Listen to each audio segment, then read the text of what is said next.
the illusion of tangibility.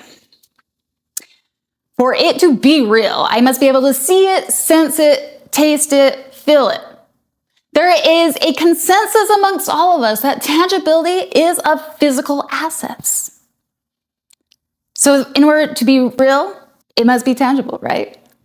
And while science is still coming full circumference to understand the significance of vibration, energy, vibration, and just how much magnitude that holds, is an ancient wisdom that's already been transcribed and passed on from ascended masters to prophetic messages to seers, people that have been able to drop into this frequency, a frequency that is actually happening all the time.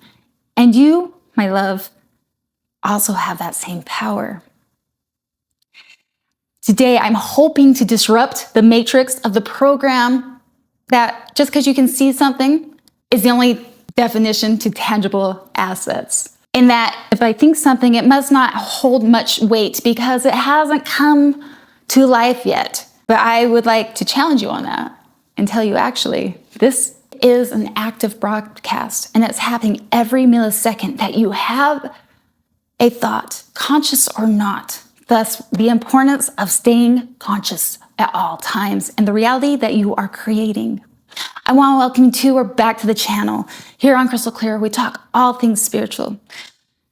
We get caught up in the duality, the grief, the hustle, the bustle, the heartache that we often forget because it's so real that this is exactly why we came. And my hope is to help ground you, to just remind you of everything that is happening to you is for you, for that growth, for that wisdom.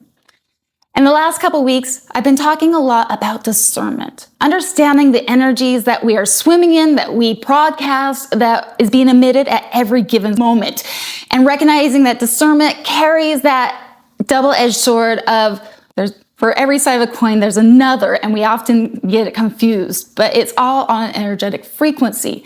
Moreover, it's our intuition that helps guide us and helps us know before the tangibility can manifest before us. I'm going to encourage you to go check out the last 2 episodes. I did one in understanding the predator's energy and the difference between calculated target versus emotional reaction, if you will.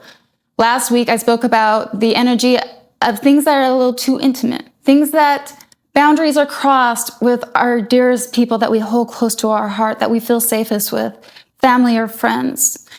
We spoke in magnitudes of understanding boundaries, and that to discern, to decipher a boundary is unique to each and every one of us because our energetic antenna, our frequency, our diverse fingerprint is that unique and individual from each and every one of us, yet the energy is the universal language. Today, I want to bring this full circumference from all the lessons and the transcribes and the things that our ancient ancestors, ascended masters, seers, prophets have tried to share with us before. And I want to bring it down to everyday circumstances that happen, whether it's trying to create the wealth and manifestation of a life that we came here to conquer and to obtain, to that of understanding that unique, diverse fingerprint that you are of the essence of the divine, and understanding how the fine interwoven tapestry of energetic weaves all correlate. I want to begin with a quote. It's in reference to law of attraction. But again, I'm not talking just law of attraction. I'm talking about becoming cognizant of the consciousness of the thoughts that we are playing, auto or not, every sequence, every second of our life. The quote is, "Your thoughts or focus is what creates or activates the frequency or vibration that law of attraction responds to. Your emotions do not create. Your emotions are your indicator of what you're creating. So your emotions should be your best friend." I want to help you break down this difference between thoughts and emotions and how the two do interlock and go hand in hand, but they're quite different, especially when we think our thoughts have no substance. when in fact it is your broadcasting tower. Your thoughts, they are the focus and they are what is creating. They are the aim, they are the target of where your subject of obtainment flows. It is the electricity, the electric mapway, if you will, that chooses the destination. It locks on to a person or given outcome. And this is why it's so significant. I'm not just talking about law of attraction. If you go back to the last 2 videos, whether it's predatory or thoughts that are a little too intimate, when they're directed at somebody, you feel it. While it's easy to gaslight ourselves, there's something happening on an energetic level. Now let's talk about the law of attraction. If you come to understand the basis, and it's been pretty popularized in the last few decades, which is beautiful because it helps us become conscious of our thoughts. It acts as the fuel. The emotions don't create the reality. They act as the fuel. It's the pedal to the metal, if you will. And the more emphasis to aligning to those frequencies as if it's already happened is what puts the velocity behind it, if you will. Now, again, this may seem hard when we don't see it in the tangible world, thus why it's such a practice. But things that come kind of natural or we think has no substance actually are things that we create almost simultaneously. Even if it hasn't come to the 3D reality, it's happened on a 5D matrix. The stronger the emotion, whether it's lust or desire for control, the stronger the magnetic pull. Now, we've talked about the thought, we talked about the emotion, but I want to talk about the next thing that we kind of don't really realize, and that is the sacred dashboard of the energy that we pick up on, that we are wallowing through on a regular basis, to that of, again, kind of at the end. Our emotions should be our best friend because it's the indicator of what we are creating or that which we are allowing within our circumference, law of attraction, or understanding our own boundaries. The emotion being the dashboard, the sacred dashboard, whether you are becoming conscious of your growth or just of the company you keep. It's all about the sudden waves of any given emotion that lights up within you that tells you what is happening within your instrument, within your vessel. It is the sacred dashboard of discernment that tells you whether an energy, whether you're embodying it or you're picking it up, is wanted or not. And if it's not you and you're picking up on somebody else, this is where you can understand and come to discern a boundary if something feels a little too intrusive or a little too intimate. Now, while I was doing the last 2 podcasts, this is what really ripened up today's episode, if you would. It took me back to thoughts about Jesus's famous speech on the Sermon on the Mount and the scripture that was the blueprint of the energetic law. And I want to talk about 3 different things in particular and recognize this isn't about religion. And I'm referencing Matthew, and that he wasn't talking about the religious rules. What Matthew was writing about was documenting the laws of energy.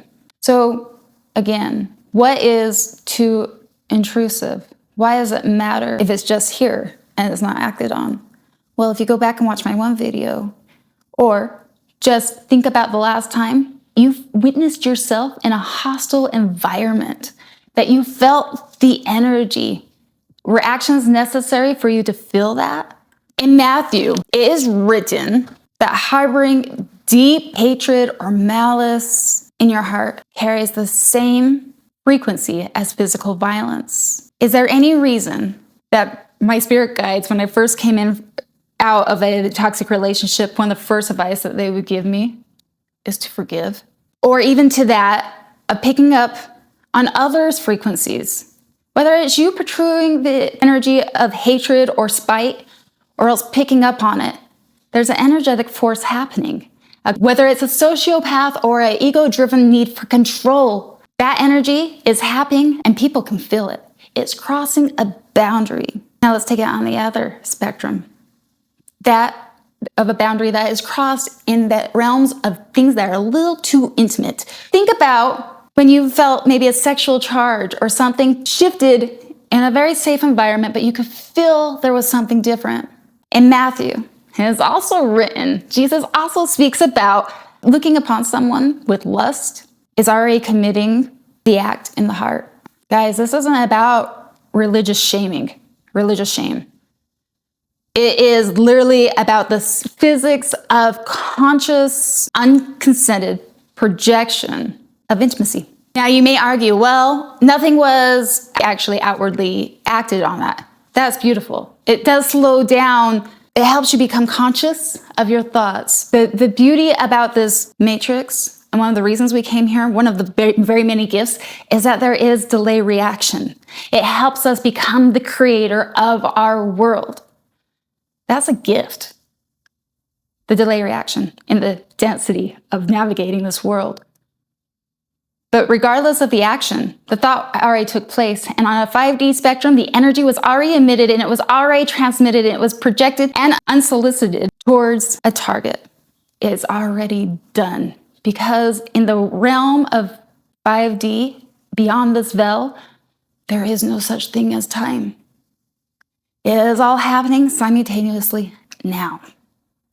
Thus, why I do think being human does offer many, many gifts. One being that of time, delay, manifestation, as we master being the alchemizer and manifesto of our world. Now, to bring this full circumference, we've talked about hatred in the heart and a lustful intent.